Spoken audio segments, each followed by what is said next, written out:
Hi friends, good evening. और मैं आपको बताना चाहूँगी कि अ, आप कहते हैं ना कि मैम इस समय हमारे पास सोर्स कम है, या एग्ज़ाम क्वालिफाई हम इसलिए नहीं कर पाए कि हमारे पास पढ़ने के ज़्यादा संसाधन नहीं थे, हमारे पास ज़्यादा मॉक टेस्ट नहीं थे, या कोई वजह थी, किसी वजह से हम नहीं पढ़ पाए। ठीक है, तो ये आप गलत सोचते हैं, या आप बिल्कुल गलत सोचते हैं। मैं आपको बताऊं कि जिसके अंदर जज्बा है ना पढ़ने का, पढ़ने पढ़ाने का, तो उसको ज़्यादा सोच की आवश्यकता नहीं होती है, वो कम चीज़ों में बहुत कुछ अचीव करता है। ठीक है, आपके पास जितना सोर्स आ जाएंगे ना, जितने ज़्यादा किताबें रहेंगी उतना ही कम आप पढ़ोगे, कंप्लीट किसी किताब को नहीं देख पाएंगे। और कोई एक दो किताब आपके पास रहेगी तो आप उसी को 4 बार पढ़ोगी। ठीक है, इसलिए मैं आपको ये बोल रही हूँ कि आप ये ना सोचिए कि परिस्थितियाँ बदलती हैं तो आप डिमोटिवेट हो जाते हैं। अभी आप मुझे याद करो कि मेरी कितनी परिस्थितियाँ चेंज हो जाएं, कोई कोई ना कोई प्रॉब्लम आती रहती है, तो मुझे कुछ सेकंड के लिए, कुछ मिनट या कुछ घंटों के लिए मैं उसके बारे में सोचूंगी। चलो ठीक है, ये पार्ट लाइफ का आया था, क्यों आया था, फिर मैं सोचूंगी, फिर मुझे और भी मोटिवेशन मिलता है, मुझे लगता है मैं अभी और इतना बेहतर करूंगी मेरे घर परिवार, श्रीमान जी के लिए, बच्चों के लिए। ठीक है, कि मैं सबको चेंज करूंगी। ओके, तो आप सबसे पहले तो आप खुद को एक, आप ना खुद को अपना आइडल समझें, कि आप ना खुद से मोटिवेट होते हैं, खुद की परिस्थितियों से ना आप और ज़्यादा सीखते हैं, और आपके अंदर एक प्रेरणा मिलती है, और आपके अंदर एक शक्ति आती है कि नहीं, अब मुझे करना है।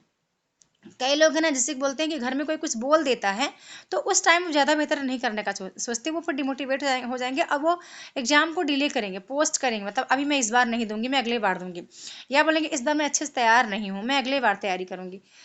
एग्जाम आपको देना है, ठीक है, परीक्षा आपको देनी है, और पूछते घर वालों से हैं, है ना। कई लोग कहते हैं, मेरे श्रीमान जी बोले हैं, पति बोल रहे थे कि मतलब आप अभी इस बार एग्जाम मत दो, अगले बार एग्जाम देना, इस बार आप तैयारी करो।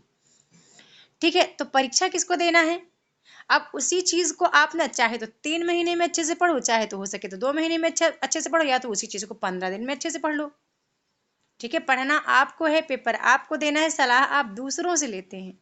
आप खुद से सलाह लीजिए, खुद को बताइए कि आप कर पाएंगे कि नहीं कर पाएंगे। एक बात और है, जब तक आपके अंदर खुद के लिए विश्वास नहीं आएगा ना, तो दूसरों के विश्वास दिलाने से विश्वास नहीं जागता है। ये विश्वास ना खुद के अंदर आना चाहिए कि मैं इसको करूंगी, मैं कर लूंगी। ठीक है, जैसे कि मेरे अंदर क्या होता है कि मैं ज़्यादा दूसरों का मोटिवेशन तो देख भी नहीं पाती, इतना समय ही नहीं होता कि यूट्यूब पे ज़्यादा फालतू का टाइम मैं वेस्ट करूँ, या मैं अपनी परिस्थितियों से, घर से, बच्चों से, मतलब सब से, जो मेरे आसपास चीज़ें हैं उनसे ही मैं ज़्यादा मुझे मोटिवेशन मिलता है। या पास्ट है, मतलब लाइफ का जो पास्ट बीत रहा है, जो बीत गया, क्या किया मैंने, क्यों किया मैंने, क्या अभी क्या क्या कर रही हूँ, अभी कितना बन रही हूँ मैं, कितना आगे बनूंगी, मतलब क्या होगा अभी लाइफ का। एक एक दिन अच्छा करेंगे तो लाइफ आगे अच्छी चल कर रहेगी, अभी एक एक दिन ना ऐसे मौज मस्ती में चला जाएगा ना, तो आगे फिर कुछ नहीं बचेगा, मतलब वही है फिर राम नाम मतलब क्या। ठीक है, इसलिए मैं आपको बोलती हूँ कि आप ना, आपको ज़्यादा किसी से चीज समझने की, किसी को की एडवाइस की, या मतलब किसी से सलाह लेने की आवश्यकता नहीं है। भाई इस बार एग्जाम दूं कि ना दूं, मैं, मेरी तैयारी बहुत कम है कि नहीं है। ठीक है, खुद से आप 2-3 दिन ना एकदम एकाग्रता से पढ़ने बैठ जाओ, उस टाइम बैठो जब आपको कोई डिस्टर्ब ना करे, तो फिर देखो कंटिन्यू 3-4 घंटे लगातार पढ़ लो, 2-3 घंटे भी, आपको कॉन्फिडेंस आना स्टार्ट हो जाएगा, फिर आपको लगेगा कि नहीं मैं इसको करूँगी, मैं इसको कर सकती हूँ।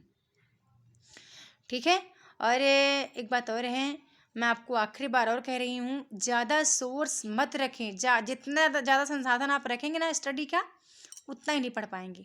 और खासकर लास्ट टाइम कम संसाधन रख के भी आप पढ़ाई करें। ठीक है, और ये मत बताया करें, परिस्थितियों का रोना बिल्कुल ना रोएं कि अभी ये दिक्कत हो गई थी, वो दिक्कत हो गई तो हम पढ़ नहीं पाए थे, ये समस्या आ गई थी, वो समस्या। समस्याएं आना पार्ट ऑफ लाइफ है। ठीक है, आपको उससे निपट जाना आर्ट ऑफ लाइफ है। ठीक है, आपकी ज़िंदगी एक कला है, उसको आपको कैसे कितना संजो के जीना है ये आपको तय करना पड़ेगा। आप खुद को तो संवारेंगे ही, आप खुद के साथ साथ पता नहीं कितनों की ज़िंदगी संवार सकते हैं, बहुत लोगों की ज़िंदगी आप संवार सकते हैं, मैं सच बता रही, ना कि आप खुद का संवारेंगे। ठीक है, इसलिए बोलती हूँ कि ज़्यादा इधर उधर झाँक ताक नहीं करना है, ज़्यादा वीडियो के पीछे नहीं भागना है, एडमिट कार्ड कब आएगा नहीं भागना है। ऑलरेडी जो चीज़ें आएंगी ना सब ऑनलाइन आपको पता चल ही जाएगा। ठीक है, तो अपनी अच्छे से पढ़ाई करनी है, अच्छी तैयारी करनी है, डिमोटिवेट नहीं होना है, खुद को सकारात्मक रखना है, खुद को किसी से कम नहीं समझना है मेरी तरह। ठीक है, मैं किसी से कम नहीं। ठीक है, मैं किसी को खुद मतलब नहीं चाहती कि वो बहुत बड़ा हो चुका है। मुझे लगता है मैं जितनी हूँ, मैं ठीक हूँ, मैं संतुष्ट हूँ, और मैं हर दिन अपने को अच्छा करने का प्रयास करती हूँ, बेशक मैं बीमार ही क्यों न रहूँ, जैसे स्थिति इस समय हो रखी है। ठीक है, स्वास्थ्य नहीं ठीक है, तब भी मुझे लगता है कि मैं किसी से कम नहीं। ठीक है, ऑल द बेस्ट। वीडियो पसंद आए तो चैनल को सब्सक्राइब करना है, लाइक करना है, बेल आइकन भी दबा लेना है, और एक छोटा सा कमेंट करना है कि तैयारी कितने % हो चुकी है। ठीक है, बहुत बहुत धन्यवाद।